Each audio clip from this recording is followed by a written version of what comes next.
রাশিয়ার তেল বিক্রির উপর দেওয়া নিষেধাজ্ঞা সাময়িকভাবে স্থগিত করেছে মার্কিন যুক্তরাষ্ট্র।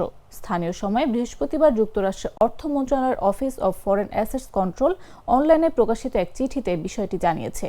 চিঠিতে জানানো হয়েছে, রাশিয়ার অপরিশোধিত তেল ও পেট্রোলিয়ামজাত পণ্যবাহী জাহাজ আগামী 11 এপ্রিল পর্যন্ত বিনা বাধায় বিশ্বব্যাপী চলাচলের অনুমতি দেওয়া হয়েছে। 2022 সালের ফেব্রুয়ারিতে ইউক্রেনের রুশ সামরিক অভিযান শুরুর পর রাশিয়ার তেল বিক্রির ওপর নিষেধাজ্ঞা আরোপ করে যুক্তরাষ্ট্র। চলমান ইরান যুদ্ধের মধ্যে সেই নিষেধাজ্ঞা তুলে দিল মার্কিন প্রশাসন।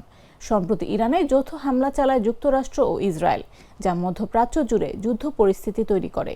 এ অবস্থায় হরমুজ প্রণালীর ওপর কড়াকড়ি আরোপ করেন ইরান। এতে বিশ্ববাজারে জ্বালানি তেলের ওপর ব্যাপক নেতিবাচক প্রভাব পড়ে। ঠিক এমন সময় রাশিয়ার তেলের ওপর থেকে নিষেধাজ্ঞা তুলে নিল যুক্তরাষ্ট্র। যুক্তরাষ্ট্রের বাণিজ্য মন্ত্রী স্কট বেসেন্ট জানিয়েছেন, বিশ্বব্যাপী জ্বালানির বাজার স্থিতিশীল রাখতে প্রেসিডেন্ট ট্রাম্পের পদক্ষেপে রুশ তেলের ওপর সাময়িকভাবে নিষেধাজ্ঞা প্রত্যাহার করা হয়েছে। এই সিদ্ধান্ত তেহরানের হুমকিও মোকাবেলা করবে।